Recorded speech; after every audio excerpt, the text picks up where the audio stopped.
Plane ક્રેશની આ દુર્ઘટના બાદ પ્રધાનમંત્રી નરેન્દ્ર મોદી પણ આજે અમદાવાદ આવી પહોંચ્યા છે। સૌથી પહેલા તેઓ દુર્ઘટના સ્થળે પહોંચ્યા હતા, ત્યારબાદ સિવિલ હોસ્પિટલ પહોંચ્યા અને ત્યારબાદ ગુજરાતના એક પૂર્વ મુખ્યમંત્રી વિજય રૂપાણી કે જેમનું પણ આ દુર્ઘટનામાં નિધન થયું છે, તેમના પત્ની અંજલિબેન રૂપાણીને મળવા માટે તેઓ ગાંધીનગર પહોંચ્યા। ગાંધીનગર ખાતે તેમના નિવાસ સ્થાને અંજલિબેનને મળવા માટે તેઓ પહોંચ્યા હતા અને અંજલિબેન અને તેમના પરિવારજનોને પ્રધાનમંત્રી નરેન્દ્ર મોદીએ સાંત્વના પાઠવી છે।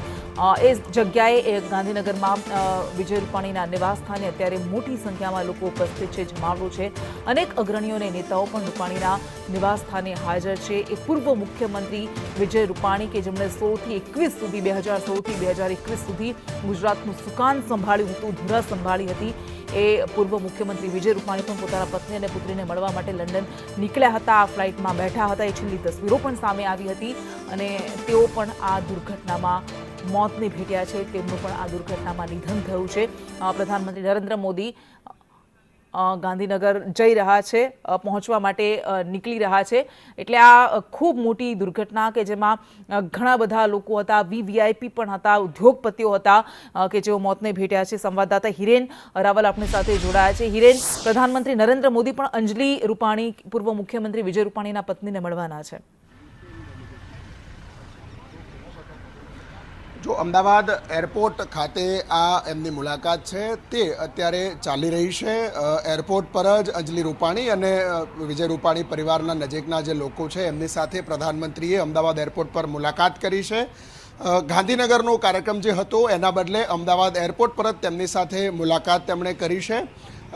થોડા સમયમાં જ લગભગ 10:30 આ મુલાકાતનો સમય લગભગ પૂર્ણ થઈ અને અંજલિ રૂપાણી સહિતના જે પરિવારજનો છે એ પરત તેમના નિવાસસ્થાને આવશે। તમને નિવાસસ્થાનના પણ દ્રશ્યો બતાવીશું। અત્યારે રાજ્ય સરકારના સિનિયર મંત્રીઓ, રાજકોટના ધારાસભ્યો પણ અહીંયા પહોંચેલા છે અને અંજલિ રૂપાણી પરત આવે એની અહીંયા રાહ જોવાઈ રહી છે। એમના પરિવારને સાંત્વના પાઠવવા માટે આ તમામ મંત્રીઓ પહોંચ્યા છે, જેમાં રાજ્ય સરકારના સિનિયર કેબિનેટ મંત્રી મુળુભાઈ બહેરા, કુબેરભાઈ ડિંડોર, બળવંત ભાનુબેન બાબરિયા અને કુંવરજી બાવળિયા, આ 4 મંત્રીઓ છે તે અહીંયા પહોંચ્યા છે।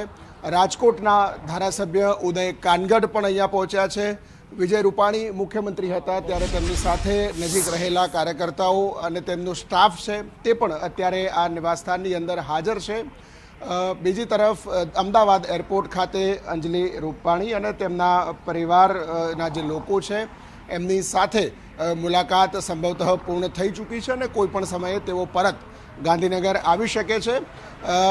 વિજય રૂપાણીનો જે દીકરો છે ઋષભ રૂપાણી એ હજુ પણ અમેરિકા છે। આવતીકાલે મોડી સાંજ સુધીમાં ઋષભ પરત અમદાવાદ આવે તે પ્રકારની શક્યતા અત્યારે દેખાઈ રહી છે અને બીજી તરફ તેમના ડીએનએ મેચિંગ માટેની પ્રક્રિયા છે તે પણ એફએસએલ ખાતે શરૂ કરી દેવામાં આવી છે।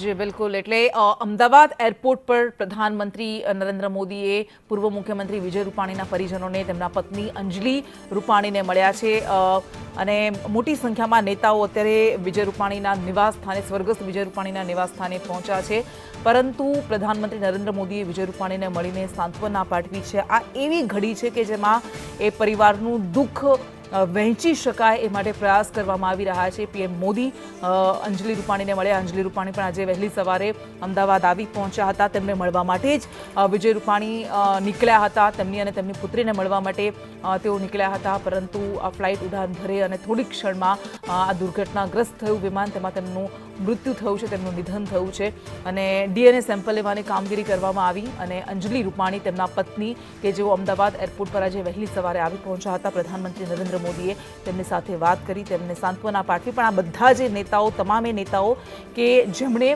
પૂર્વ મુખ્યમંત્રી સાથે કામ કર્યું હતું, તેઓ સંસ્મરણો વાગોળી રહ્યા છે। તેઓ હજુ પણ એ સ્વીકારી નથી શકતા કે વિજય રૂપાણી હવે તેમની વચ્ચે નથી, તેઓ આ દુનિયાને ફાની અલવિદા કહી ચૂક્યા છે, એ સ્વીકારી નથી શકતા અને એ તેમના પરિવારજનોનું હોય કે એમના પાડોશીઓનું આક્રંદ રુદન આપણે જોઈ રહ્યા છીએ।